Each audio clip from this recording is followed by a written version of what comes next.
Մենք երեք վերադարձել ենք ուրեմն Ադրբեջան տեղի ունեցած հերթական այցելությունից, խաղաղության կամուրջի նախաձեռնության հերթական հանդիպումից։ Եթե հիշում եք, առաջին փուլում խաղաղության կամուրջի նախաձեռնության հանդիպումները տեղի են ունեցել 5:5 ձևաչափով։ Սկզբից ադրբեջանական կողմի ներկայացուցիչներն են ժամանել Երևան, հետո մեր կողմը 5 հոգանոց անձնակազմը ուրեմն այցելեց Բաքու, եւ երկրորդ փուլում էականորեն մենք ընդլայնեցինք ներգրավվածությունը եւ արդեն 20:20 ձևաչափով տեղի ունեցան հանդիպումները։ Նորից սկզբից ադրբեջանական կողմը այցելեց Հայաստան, այս անգամ արդեն Հայաստանի եւ Ադրբեջանի սահմանազատված սահմանագծված հատվածով, անցնելով բոլոր ուրեմն համապատասխան ընթացակարգերը, անձնագրային, մաքսային վերահսկողություն, մուտք գործեց Հայաստան եւ նմանատիպ ճանապարհով նաեւ մենք ուրեմն այցելեցինք Ադրբեջան, նորից սահմանազատված սահմանագծված հատվածով, անցնելով բոլոր համապատասխան սահմանային ընթացակարգերը։ Մի քանի միտք, որ ես կուզեմ արտահայտել, որից հետո կխնդրեմ գործընկերները շարունակեն։ Ես կարծում եմ, որ ինքը փաստը, որ տեղի ունենում այս ֆորմատով 4-րդ հանդիպումը եւ կա հստակ պայմանավորվածություն, որ հանդիպումները շարունակվելու են, արդեն իսկ բավականին մեծ ձեռքբերում է։ Գիտեք, ես կարծում եմ, որ մենք չենք կարող այս հարթակից, այս ֆորմատից ունենալ իհարկե այսպես գերադրական ինչ-որ աստիճանի ակնկալիքներ, որ 38 տարվա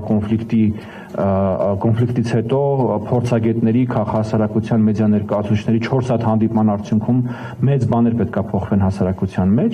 բայց ինքը փաստը, որ այդ հանդիպումները տեղի ունենում, դրանք ընդլայնվում են, դրանք շարունակվում են, ես կարծում եմ բավականին կարևոր են։ Երկրորդ միտքը, որ ուզում եմ արտահայտեմ, դուք կարող եք նշել տասնյակ պատճառներ, ես կարող եմ դրանց ավելացնել հարյուրավոր պատճառներ, թե ինչի մենք չպետք է գնանք Ադրբեջան եւ ինչի ադրբեջանական կողմի պատվիրակները չպետք է գան Հայաստան։ Կապված օրվա հետ, կապված հենց այցելության հետ, կապված բովանդակության հետ, կապված ձևի հետ, կապված հայտարարության հետ, նորից եմ կրկնում, հարյուրավոր պատճառներ կարող ենք նշել, թե ինչու այս փոխադարձ այցելությունները պետքա տեղի չունենան, եւ ես կարող եմ ընդհանրապես մեկ պատճառ նշել, թե ինչու այդ այցելությունները պետքա տեղի ունենան, որովհետեւ իմ գնահատմամբ այս այցելությունները նպաստում են խաղաղության օրակարգի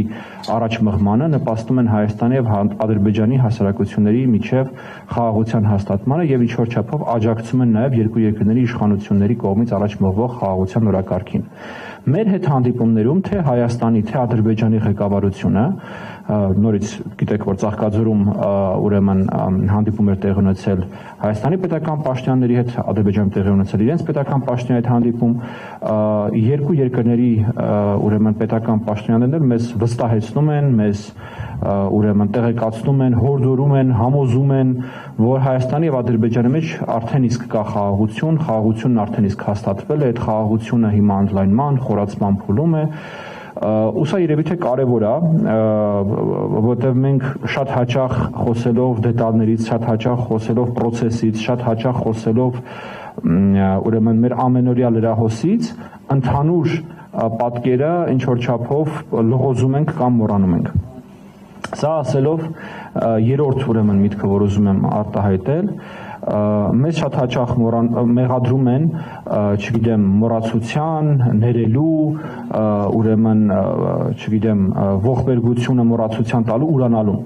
Ես ուզում եմ, թեպետ սրա մասին բազմիցս ենք խոսել, բայց եւս մեկ անգամ այս հարցին անդրադառնալ, խաղաղության կամուրջի նախաձեռնությունը անցյալը մոռանալու, ուրանալու, փոխելու, սրբագրելու, խմբագրելու մասին չէ։ Խաղաղության կամուրջի նախաձեռնությունը արկա նարատիվների, արկա պատմության, արկա իրականության կողքին նոր նարատիվներ, նոր հնարավորություններ ձևավորելու մասին է։